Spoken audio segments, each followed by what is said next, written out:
In the evening, two of them came. And I asked him if he means what he said. He said, yes, that the disturbance he's having is so strong that he is restless within him. I see that this is an answered prayer and God is doing his work in the midst of his people.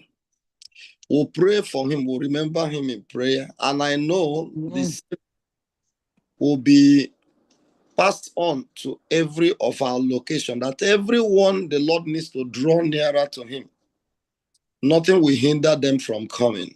The Lord will persuade them to run to our churches for their salvation. Amen. Amen. Amen. So today, the topic, as has been announced, says, meet Jesus when he surprises us. Our text was well read. How will Jesus surprise us after we might have labored here? After we have gone to church, made every necessary sacrifice to ensure that people are saved. Is there anything awaiting for us from the Lord? This Jesus we preach about, will he return again? Has it not taken so long, as Mocha says, that he won't return again? Tonight's lesson makes it clear that all of us, both those who believe and those who do not believe, we meet Jesus when he shall surprise every one of us at his return. So the return of Jesus is going to be visible. It will be literal. It will be glorious. It will be unexpected.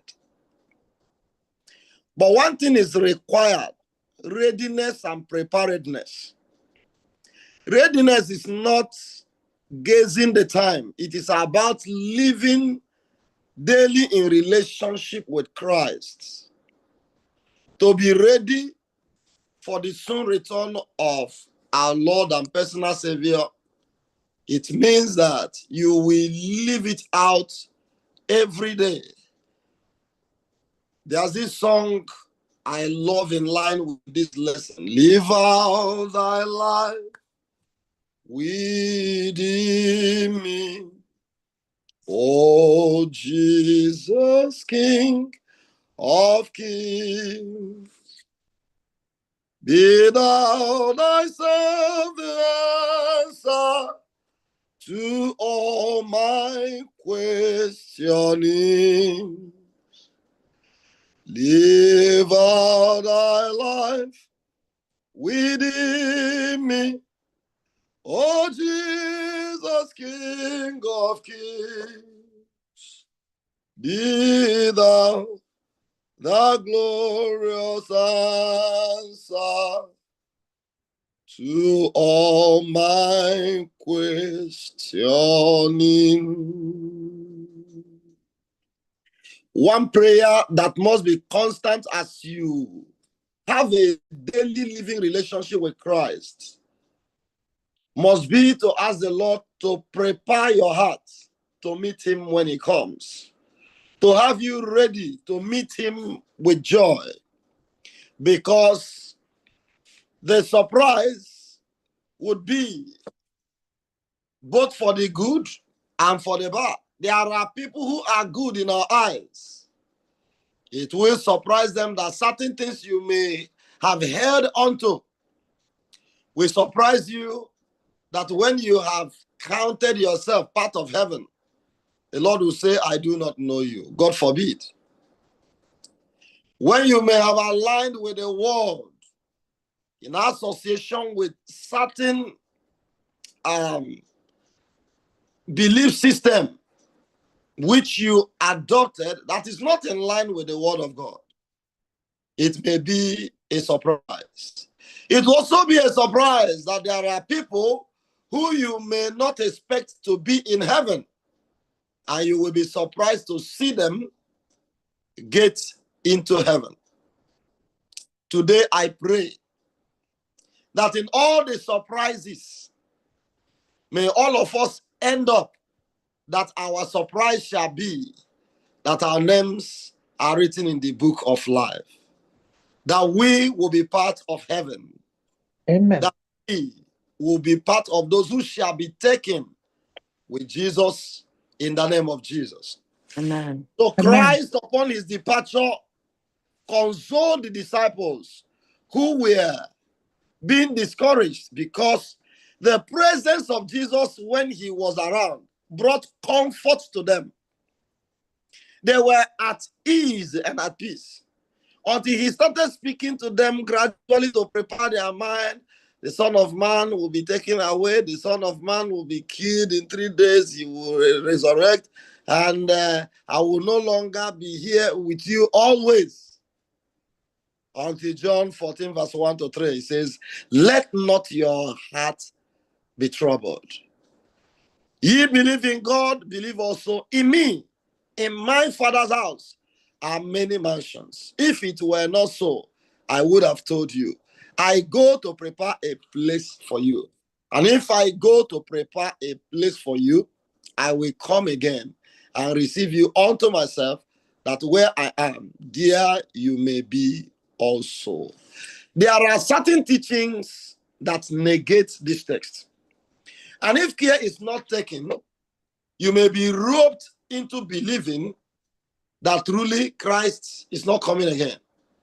There's this teaching of certain group of church that says Christ is not coming, and some says that we will inherit the earth and the world will never be destroyed. Some say we won't go to heaven. But this place makes it clear that Jesus has gone to prepare a place for us.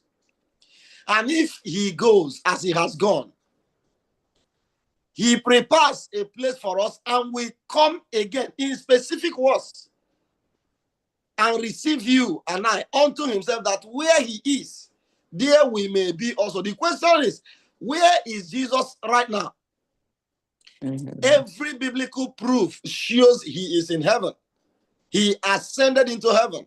Our text says he was taken away into heaven. So he will come from heaven to surprise us.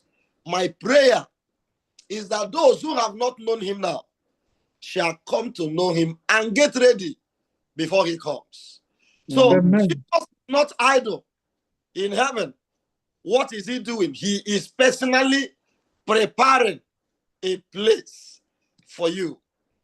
Salvation is not merely escape from sin, but eternal companionship with Christ. Salvation is about eternal companionship with Christ. We relate with him here on earth, and thereafter we will be with him forever. We'll be with him in heaven, and then enjoy 1,000 years, and then we will come with the New Jerusalem and settle with him in the earth made new. My prayer is that I will see you there. You will see me there. Whatever will be a distraction, may the Lord keep it far from us in the name of Jesus. So, preparing for people, not just for beauty. He is preparing to come to take you away. So, are you troubled by the way things go here on earth? Christ is saying, let not your heart be troubled. Have you been sick and you're not getting well? Jesus' message is, let not your heart be troubled. One day, I will give you a lasting solution. I will give you a permanent solution to this suffering, to this sickness. Are you being marginalized? Are you crying over false accusation? Jesus says, let not your heart be troubled. I will come as a judge. I will come to settle that matter. Is it true that in all you have said about the accusation they gave you, Nobody is believing you. They will believe you one day because Jesus will settle the matter. He will surely vindicate you. I may not know the area of life that troubles you. One single message stands out. Jesus is saying, let not your heart be troubled. Let not your heart be troubled. Tell yourself, my heart, do not be troubled. Don't be troubled. Don't fidget. Don't fret. Even before evil men and wicked people, Jesus is saying, let not your heart be troubled. Even when people magnify them, that the power they possess is so great and deep, you cannot dare them. Jesus is saying, I have a message for you, my daughter and my son. Let not your heart be troubled. Have peace in your mind. And one thing the Lord assures all his children is peace. He says, my peace I give to you. Not as the world gives. I give you my peace. I pray this peace will be your portion. This peace will be the portion of your children. This peace will be the portion of all who are around you. It has to be peaceful, peace of mind, before Jesus will return. So we see in our text that Christ was taken, and those who stood by him were told, ye men of Galilee, why stand ye gazing up into heaven? This same Jesus. Which same Jesus? The Jesus crucified. This same Jesus, the Jesus who was laid in the tomb.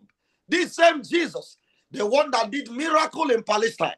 This same Jesus, the one that healed the woman with the issue of blood, healed the paralyzed. This same Jesus, the one that made miracle and multiplied bread. This same Jesus and fishes. This same Jesus, the one that turned water into wine. This same Jesus, the teacher that taught crown. This same Jesus, the one you have heard. If you don't know him, you have heard about him. The Bible says, he has been taken off from you. He shall come again. In like manner, as he has gone to heaven, he shall return again. So it's going to be a surprise. A surprise. We were not there when this thing happened, but we have come to believe by faith. And in all our waiting, even our loved ones who are dead, everybody will be surprised. It has been long sleep for many of them, and they will wake at the resurrection of Jesus to say, so finally, Jesus came. To those of us who may be alive when he shall come, it will be wow. The saying was true. The saying is real. I pray you will be part of those who shall say, yes, indeed, this is a true saying. He promised to come, and he has come. Amen, somebody. My prayer is that his coming will be for you. It will be for your friend. It will be a happy reunion. Is there anybody in our families that is not getting ready? I pray the Lord will make them ready. Their surprise will not be that Jesus came by surprise. Their surprise shall be, hey, finally, I made it to heaven. May that be the experience of your daughters, the experience of your sons. No matter anyone that is wayward or straying, may the Lord find way to save them. In the who left will return. His coming will be personal. His coming will be visible. His coming will be undeniable. People preach about secret rapture. No, we will not. He won't come in secret. His coming will be visible. Some people have claimed to be Jesus, but they are not Jesus. I watched a video clip of the Jesus of Siberia, the man who has a garden where lions cannot hurt you nor harm you. And he says, is that Jesus that people have been waiting for? If I didn't share this story, some of you may not have watched the video. You may not have seen the man. But why he is not that Jesus is that the Bible says, every eye shall see him. So every eye has not seen this man I'm talking of. But the same Jesus whom we are waiting for, your eyes will see him. My Amen. eyes will see him. The eyes of those who pierce him, they will see him. Those who reject him, they will all see him. We shall all Amen. see him. This will be our experience in the name of Jesus. In Acts of the Amen. Apostles, Amen. page 32, the Bible says, with hand outstretched in blessing, as if in assurance of his protecting care, he slowly ascended from among them. He was lifted. And then it continues to say, as these angels escorted him, they sang in triumph, ascribe ye strength unto the Lord. Everyone today will be singing in reflection of Psalm 29 that says, give unto the Lord, O you mighty, ascribe unto the Lord the glory and strength. So in preparation, your heart should be ready, giving glory to God every day before Jesus will come. Jesus left this world blessing his people, and he will return the same way, full of love, power, and glory. We are told is going to be very glorious. It should be your prayer today to ask the Lord, remove anything that would make me unready. Jesus, remove from me everything that will make me unready. What is it that will make you unready? Is it a pursuit of wealth? Are you so obsessed with wealth that you are never satisfied and you no longer care? You used to be a preacher of the gospel. You used to be a frontliner of the messenger of the gospel. But right now, you are nowhere to be found. May the Lord have mercy on you. Are you one of those who used to say, this gospel, I used to, I was, I went, I did? Jesus is saying, what are you doing right now? Not what you did right then. Prepare. You ask God to prepare your heart to love his appearing and pray for readiness before his soon return. Ask the Lord, help me to live as though I might see you today. Yes.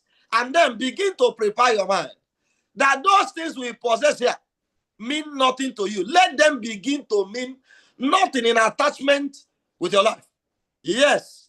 If you're not ready to lose your house, your car, your money in the bank, then you're not ready for heaven. Yes. Because when it comes, it will be a surprise. Those who live in preparation live as if they have these things, they know they have them, but it does not occupy 90% of their memory.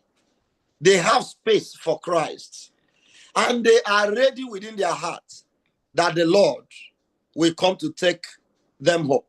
Some people prepare early, others assume that they have time, but Jesus' teaching says that spiritual readiness cannot be rushed at the last minute. Make yourself ready. It won't be half a magic. Hey, those things you refuse to leave, which you're saying, I will get ready before he will come. I am very sure before he will come, I will change. Jesus is not coming to take those who are not ready. He is coming to take those who are already ripe. Just like you go to a farm. You don't harvest crops that are not yet ripe. That's what it looks like. Christ is coming to harvest the ripe. Those who are ready. Those who are not ready will be left here. God forbid. God forbid. Matthew 24:42-44 says, watch therefore, for ye know not what hour your Lord doth come. Therefore be ye also ready. For in such an hour as you think not the Son of Man cometh. Be ready, because when you don't think he will come, he will come. Jesus will come unexpectedly, not to frighten his people, but to reveal who has been watching in love. Wash your garment daily. Forgive. Let go. Forgive those who offend you. Forgive. Ask the Lord to give you a clean heart in readiness before his soon return. There are certain grudges and hurts we harbor, we accommodate by those who do not know the Lord. My people will say, one of my teachers will say, here a bit. All the autotune the la di ebejo. All the one the la mala la di ebeochi. Some time ago, a friend of mine encountered a prophet, false prophet. And he asked him, prophet, why are you doing all these things you're doing? He said he knows he's not going to heaven. But you see this at the whole work, leg iri, rieshasha. Guroku gala helile, natashande madego, bagranya. So that yala loki amala ye lose follower. So such a person is not ready. His ministry is still running. Till today, people go there in their numbers, not knowing that the person they go to is not ready for what you are preaching. That is why I have problem. I am worried when I see a Seventh Adventist member patronizing those who do not know God. Maybe for the sake of what somebody who is afraid has told you, this prophet, you call him to come. Do you believe in the same thing? He comes to pray with you. He speaks in tongues. Do you speak in tongues? The things he practices, your eyes sees it them that they are not consistent with the word of God. And you're just saying for the need of prayer and let him come. Listen, begin to warn your people. Your people here, rebuke them. Tell them the right thing. That Jesus is coming. And we have to be in line with him everywhere. Sometimes, some of us may be caught. We sponsor with our money. You will answer the question. Because if you lead people astray by sponsorship with your money to bring forth those who do not know God and those who do not preach about the same thing with us, and those who have been making caricature of heavenly kingdom, you will answer for it. Revelation 22 verse 7 says, behold, I come quickly. And behold, I come quickly, and my reward is with me. I am the Alpha and the Omega. Surely I come quickly. Amen. Amen. Even so come Lord Jesus. He will come quickly. He is coming quickly. He will soon return. So we have this hope. We'll sing that song that burns within our heart. We have this hope that burns within our heart. Hope in the coming of the Lord. We have this faith that Christ our Lord in power, faith in the promise of his word. We believe the time is near when the nations far and near shall awake and shout and sing. Hallelujah, Christ is King. We have this hope that burns within our heart. Hope in the coming of the Lord. One thing that is needed most now is repentance. Repentance. Revelation 22, 10 to 11 says, he that is just, let him be just still. He that is unjust, let him be unjust still. He that is holy, let him be holy still. This will be the pronouncement of our Lord before his soon return. If you're holy, remain holy. If you're unrighteous, remain unrighteous.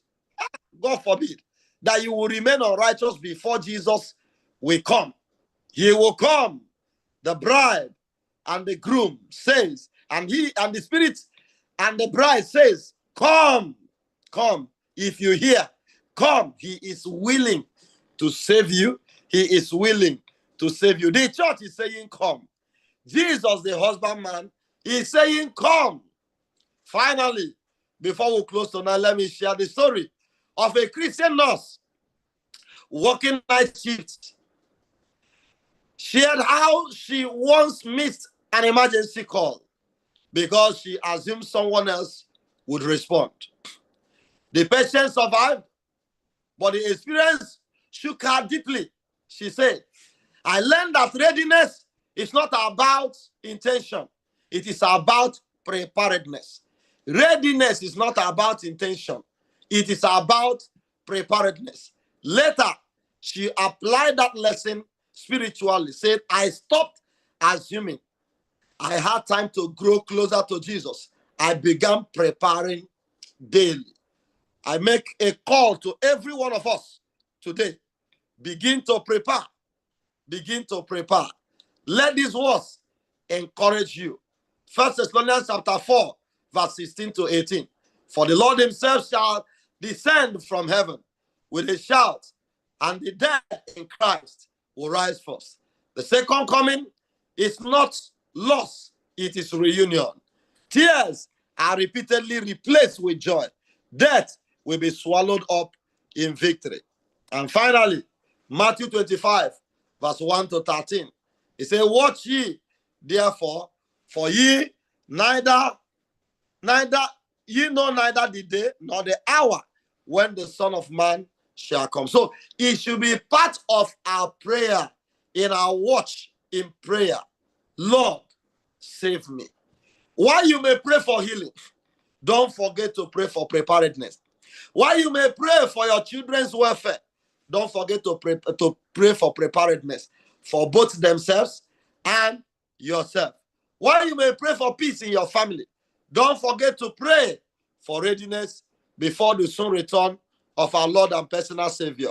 My prayer today is that you and I will be found ready and never wanting when he shall come. The surprise shall be, wow, at last. I made it to heaven. May this be your experience and my experience. In Christ's name I pray.